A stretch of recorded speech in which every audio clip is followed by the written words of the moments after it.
I'm Helen. I'm Miss Sinclair. And I'm Edison. Y'all better grab your extra large popcorn. We are in the thick of things with great films. I am open and positive. I don't like it. Let's throw on these boxing gloves. Let's do it. Let's fucking do it.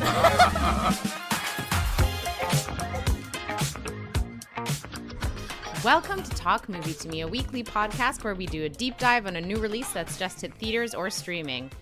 And I'm Hellcat Helen, fierce and in charge. And I'm Sparkplug Edison, a mechanic with a knack for keeping things running. And I'm Scrapheap Sinclair. Resourceful and cunning. This is true. All right, everyone start your engines. Deep in a post-apocalyptic Australian wasteland, society has gone rogue. The scavengers are scavenging. The warlords are warlording. And the land is being ravaged for every last drop of industrial civilization. Food, weapons, and gasoline are scarce. Most are being controlled in the Citadel by guerrilla cult leader Immortan Joe, while many power-hungry deviants stand by, ready to usurp his position of power. But amongst this chaotic world of mutated blood and chrome, there is the hidden green place of many mothers. It is a sanctuary that is the last of its kind. There is fresh water, peace, and prosperity. It is a place of rare abundance. Here lies a young Furiosa, living untouched by the cruel radioactive world. But when raiders discover the sacred green place, Furiosa is abruptly kidnapped by the fuel-thirsty bike horde, and she becomes a prized gift for their leader, the warlord Dementus. Thus begins the saga of Imperator Furiosa, played by the bewitching Anya Taylor-Joy. Witness her.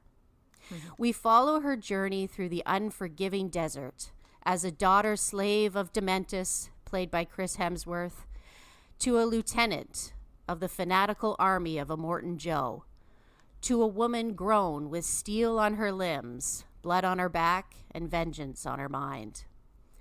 Twisted visionary George Miller takes us into the heart of diesel-driven darkness, a world gone mad. Furiosa asks the question, when grief and revenge has thrown you into a grave of sand and fury, deeper than the pits of hell, and you claw your way out, losing love and limb, do you climb out with hope or hate? And do you have it in you to make it epic? Yes. Nice. That was an epic intro. You had it Yeah. in you to make it epic, Sinclair. Scrapheap Sinclair. Well, I am Scrapheap Sinclair. Just for some context, yesterday we thought it would be fun to ask ChatGPT to generate us Mad Max names. We actually asked Gemini, but yeah. We asked AI, basically, just as a joke to see what would come up. And Edison, why don't you give a little description of Sparkplug Edison, your Mad Max character? Sparkplug Edison was a mechanic. That's me, obviously, with a knack for keeping things running. Now, maybe that. It gave us each three options. So I also could have been the gearhead, a master tinkerer, building from scraps. Neither of these are remotely me, but the road wizard, I like that kind of. A navigator with an uncanny sense of direction. So that's fun. What were some of your options, Helen? Well, mine weren't as detailed as your guys's. Like, mine just have, like, adjectives, but... Classic. Chat Helen. Well, because it says Hellcat Helen, fierce and in charge, which I do like, and I am an Aries, so that works for me. But then it also said chrome siren, polished and sharp with a dangerous edge. Like, this is what I'm saying. Like, it doesn't tell me what I'm doing. It just tells me, like, You're descriptors. being polished and sharp, and you have a dangerous edge. That's not true. And then you're put together, but you're a Slytherin, basically. Yeah, truth. And then Wasteland Wanderer, a survivor with stories to tell. So, like, that's just a storyteller, which actually, that works for me, too. Yeah. Okay. I feel like the third ones were actually the ones that were right for each. What was your Sinclair? Scrapheap Sinclair. I did laugh because Helen got Hellcat Helen and I got old Scrapheap. So good. But, apparently Scrapheap Sinclair is resourceful and cunning, finding value in the wasteland. I also could have been the Iron Duchess, a leader with steely resolve. That's true. And the Oracle of Outland, wise and knowledgeable, dispensing advice, probably unsolicited, in the harsh environment. Definitely unsolicited, smashing people with that truth stick. Yeah. So, yeah, that was fun. I think very fitting as well. Okay, well, what were our first impressions of Furiosa, Edison? Okay, well, I mean, we were all very, very excited for this film. I think was it on all of our most anticipated lists? No, just yours, actually. Yeah. Oh, okay. Well, it was on my most anticipated list. I just assume everyone else is also desperate to see it. Well, we were. Yeah. And I really could not wait. It was like going to the theater for this one was one of like my most exciting. I was like, I really cannot wait to see this. And I just love right off the bat, the action just starts. We see this beautiful little green place with young Furiosa. And it's like the place of abundance, and then she's captured, and you really are like thrown into the torment of this world right away.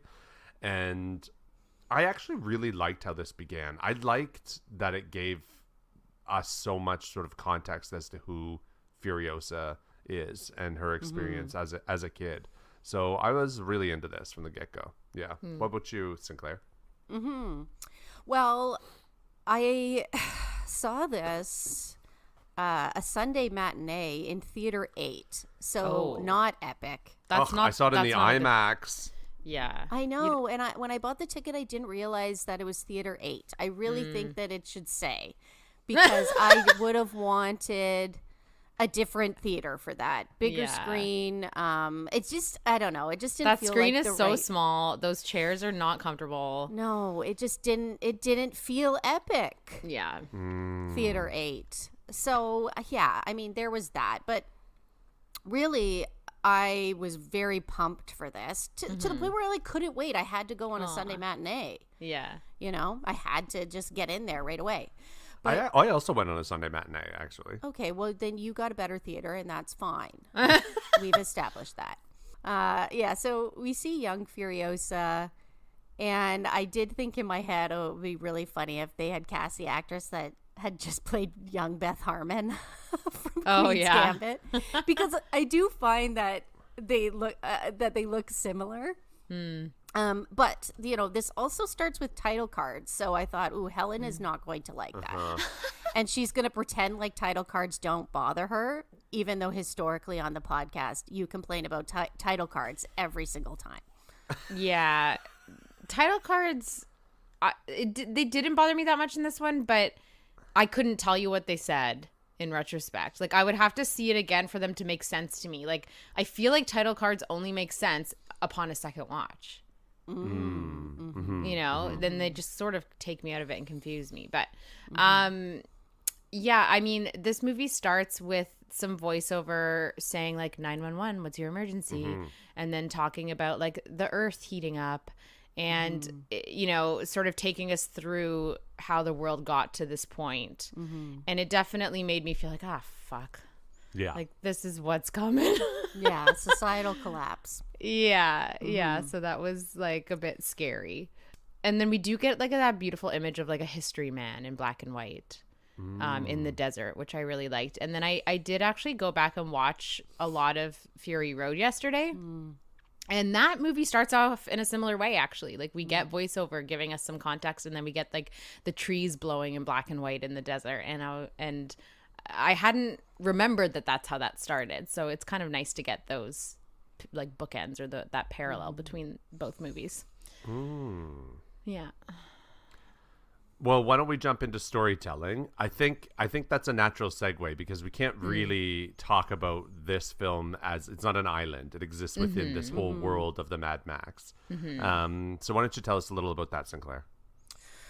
Well, Mad Max, in terms of film history, there originally were the three movies. Mad Max from 1979 was the first film, and it really was a thing because it was low budget. It was only made with $400,000, and it earned $100 million. Wow. Worldwide, and it's known for really aiding and opening the global market to Australian new wave film. And That's like so making cool. Mel Gibson.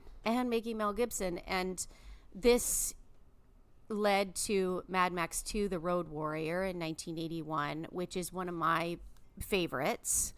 I love Mad Max 2. It's badass as fuck. It's so cool. It's one of I would say it's my favorite after Fury Road. It's so badass. It has leather, it has skulls, it has gore. It's desolate, it's bleak, it's wonderful. I don't know if this is a hot take or not, but I don't really like the first Mad Max. Really? Yeah. I like Yeah. it, but it's definitely a different thing. Like, it's just sort of a classic, almost like exploitation film. It's just Yes. like Yeah. dude on the road, like trying to survive and outwit these biker gangs. Yes. It's a different thing. It's a different thing. It's, it does. Max is this renegade drifter. He ends up in these post-apocalyptic pickles, as I like to call them. And, he makes his way through the wasteland. And that's, kind of the premise. Yeah. The first one is more of a tale of vengeance, but, you see something happen to his family and whatnot. But basically, by the time you get to the third one, the tone has changed so much. The third one is an utter disaster. It's a disaster. Wait, It's there's a it's- third Yes. one from the original Yes. series? Mad Max Oh. Beyond Thunderdome with Yes. Tina Turner. 1985. It is the worst one by far. Okay, It but is Sinclair. But Tina Turner. Tina We don't Turner, need but it's another hero. so bad. I call it post-apocalyptic Goonies because it's essentially about these children running around. I hate it. It's the worst. It's the worst one. It's a little bit baffling because you think, wow, this is a really inconsistent franchise in terms of its tone. And then once you get to Fury Road, there's this new revamp that is really great. It really works. It was once again a milestone. Yeah. And Furiosa, this film, it actually keeps consistent with that. It doesn't feel like it's, coming in like Beyond Thunderdome and being like No. a completely different tone. Well, actually, I think that's because both Furiosa and Fury Road were conceived and written at the same time. Yeah.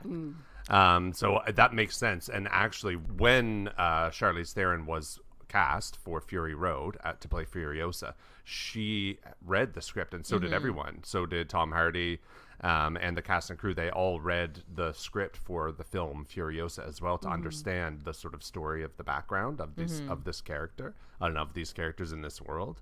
And so that makes sense why they would be similar in that way.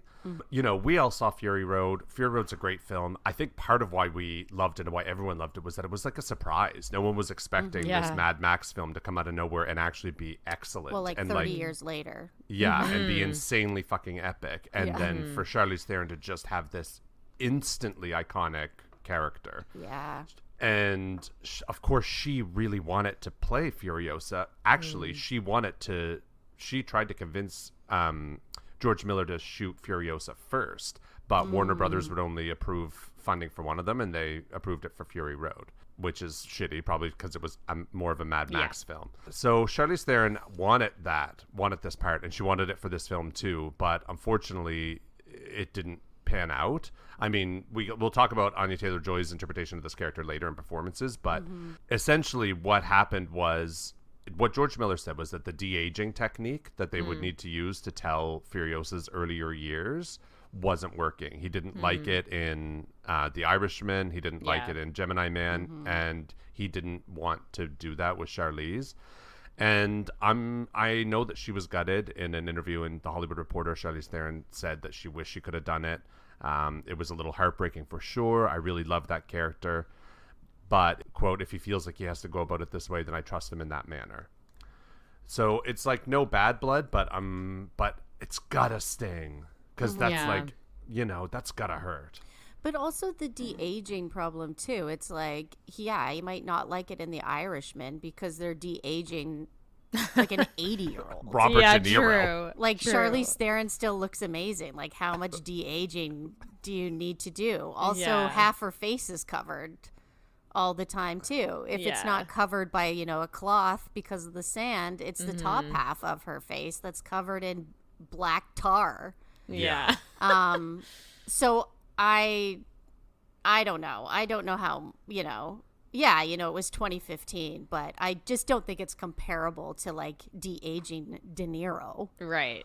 Well, and you made a really good point, Sinclair, when we were talking about this the first time, and you said, you know, with regards to the storytelling of Furiosa, it covers a whole huge chunk of this character's life, from being a young child to basically the film ends right where Fury Road starts. Yeah.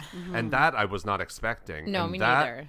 That kind of totally takes away the whole, like, Point of having Anya Taylor-Joy. the de-aging bit altogether. I understand also, if it's like... what, like 40 minutes of this movie is young Furiosa. It's like it's a child actor. Like Anya Taylor-Joy doesn't come in for a while, surprisingly so. And everything that happens to her in that chunk of time could happen to Furiosa when she's Charlize Theron's age. True. Yeah. You know, the loss of Jack, the loss of her arm. Yeah, I mean, there's a point in the film where Furiosa goes with Jack, and he's like, I'll show you everything that you need to know. And then it just skips to, like, and she knows everything. Yeah. Yeah. You know, so you're not even really seeing that growing process necessarily anyway. So I don't know.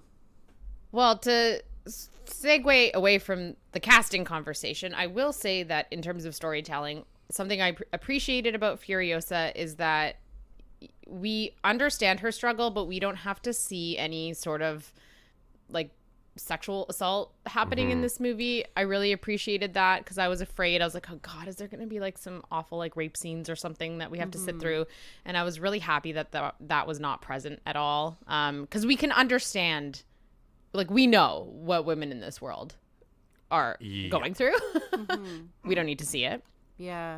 So I really appreciated that. And I appreciate that it is just, you know, this strong female character that we're seeing throughout the whole thing, and very resourceful.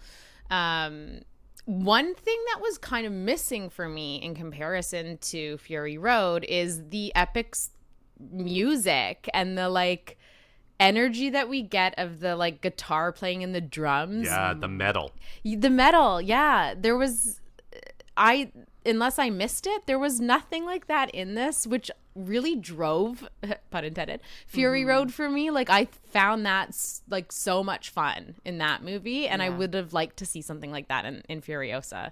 Well, it's so funny because at the very, very end of Furiosa, right, we get the clips of, like, as the credits are rolling, we get the clips of Fury Road. Right. And there is that one clip of, like, the dude at the front of the truck with the electric guitar. And it's just like, yeah, that is the type of bonkers shit that makes this franchise just so ludicrous and fun. Yeah. Like, and I agree with you, Helen. That was, like, I was kind of missing that, too. Yeah. Yeah. I mean, it's definitely hard with this one because this is trying to give a lot of backstory. Yeah.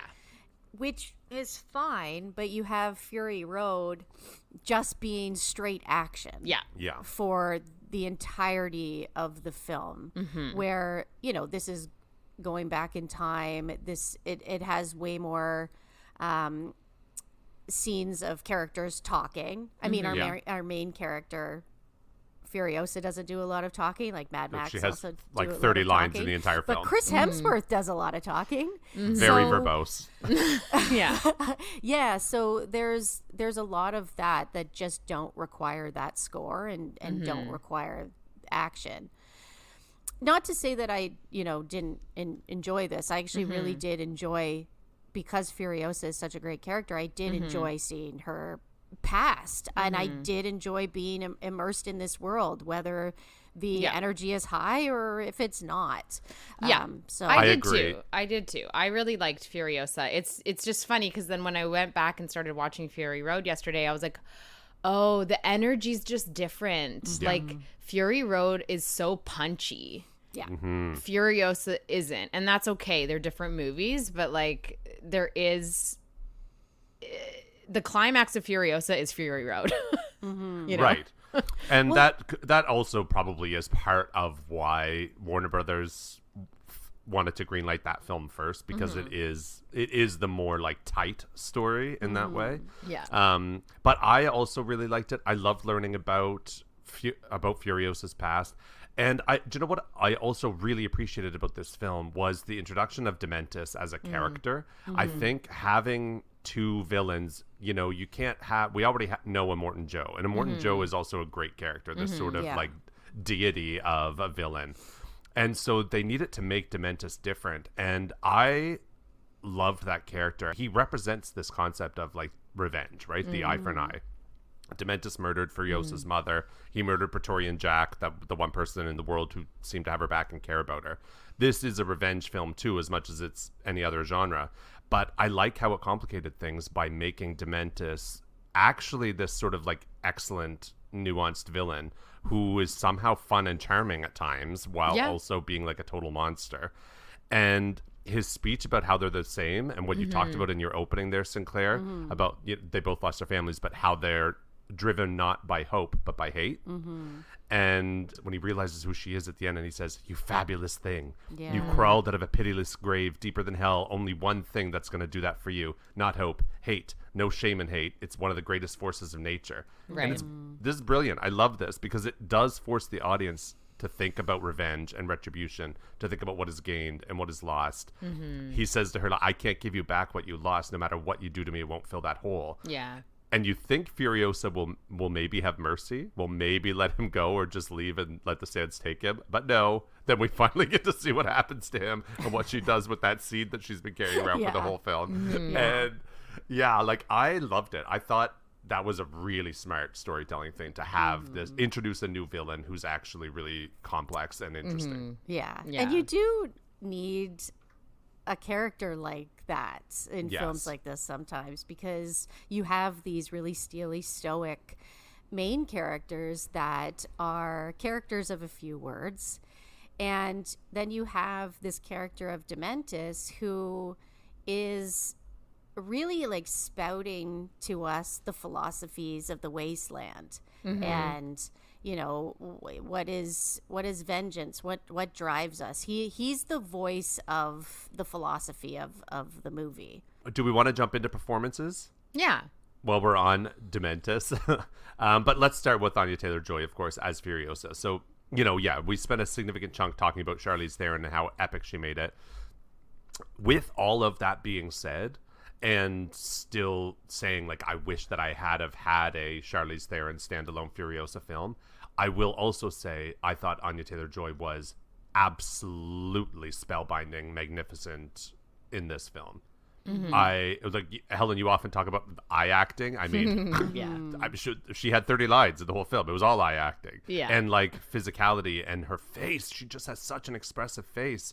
Yeah. Like, she's captivating. I thought she was amazing in this. Amazing. Yeah. And I mean, as much as we would have loved to see Charlize in this role, I do think that there is an innocence and like just usefulness that Anya can bring to the character that we then can see an arc out of. Yeah. And we can see her become more weathered and more hardened and tougher, because she does, like, she sometimes just looks like a little bird with those eyes. Yeah. But then we get to see her evolve. And I thought she did a great job. It would have been cool if she could have shaved her head. And I know she wanted to, but I think because of some of her like modeling contracts, she wasn't allowed to actually cut her hair. Because I did get taken out of it a little bit when she shaves her head, and you're like, you can tell it's not real. No, I know. It would have been cool to actually have her do that. But no, she's good. She's always good. Yeah. She's always good. Again, we've been talking a lot this season about like this generation of movie stars, and she is absolutely a star, like capital S movie star. Mm-hmm. But in terms of enjoying people in the film, I mean, I'm sorry, but Chris Hemsworth as Dementus, like, where Anya basically had no lines, this character had all of them. Mm-hmm. And it was just absurd. Him riding around on his like Ben-Hur chariot, but instead of horses, it's like 3 motorcycles pulling him.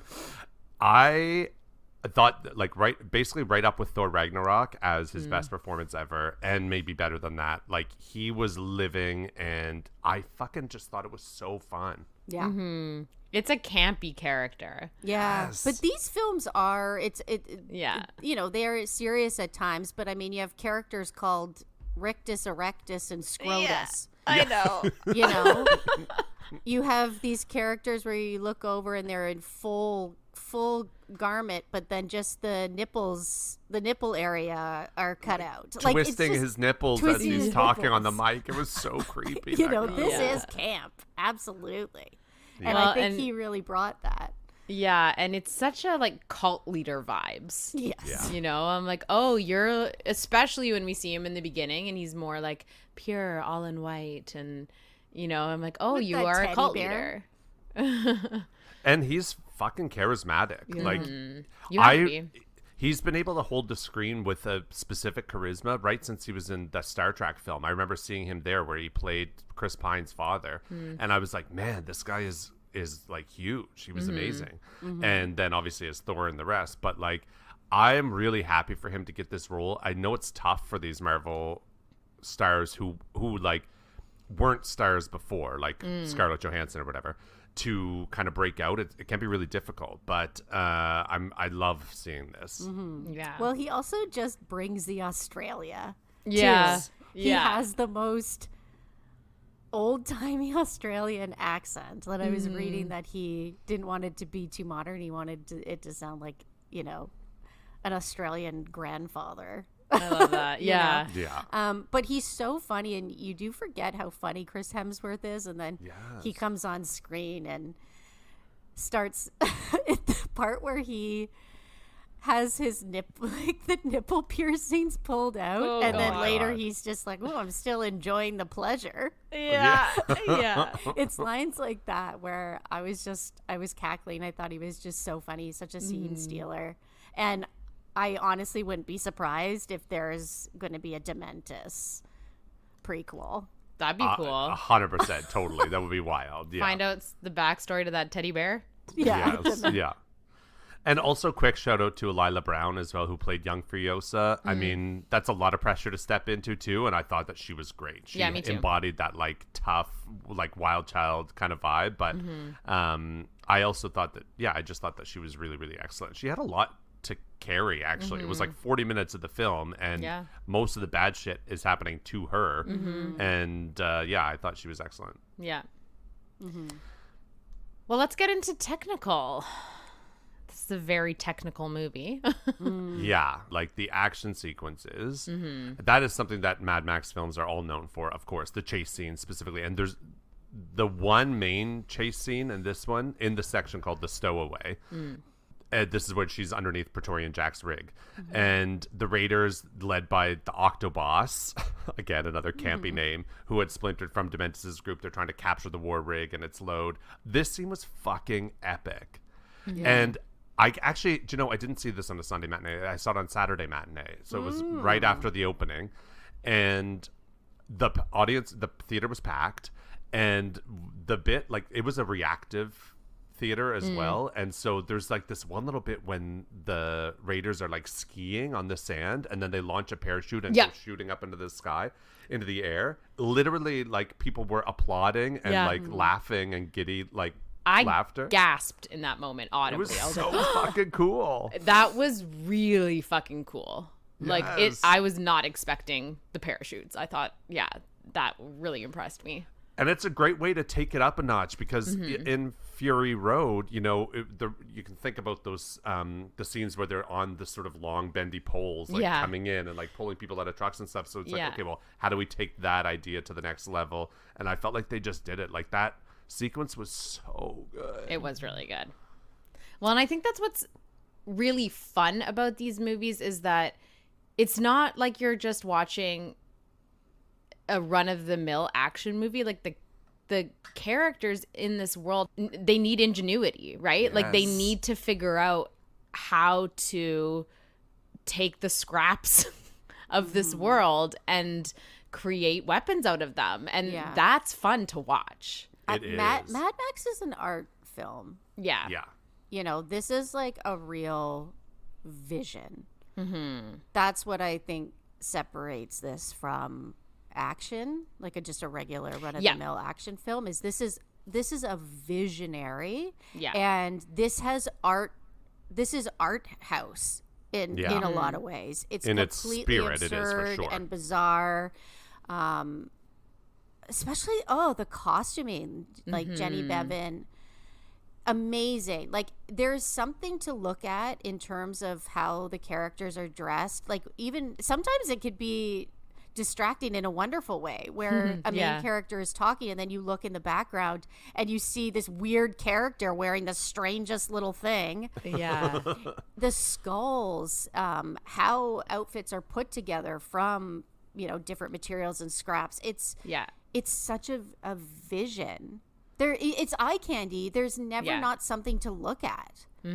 Yeah, it carries through every single element of the film, the production design. This film definitely leaned more into CGI than Fury Road. Yeah. Now, I can see that could be a thing that bothered some people. It didn't bother me. It didn't take me out of it so much, but it definitely was a little bit more of a thing. But even that I thought was judicious enough in its usage that it worked, or like good enough that it worked for me. And I wonder if that might be why we had a different cinematographer. It was Simon Duggan this time around, who I thought did an absolutely brilliant job capturing this film. And what's funny is that, again, like the auditorium, the theater was full.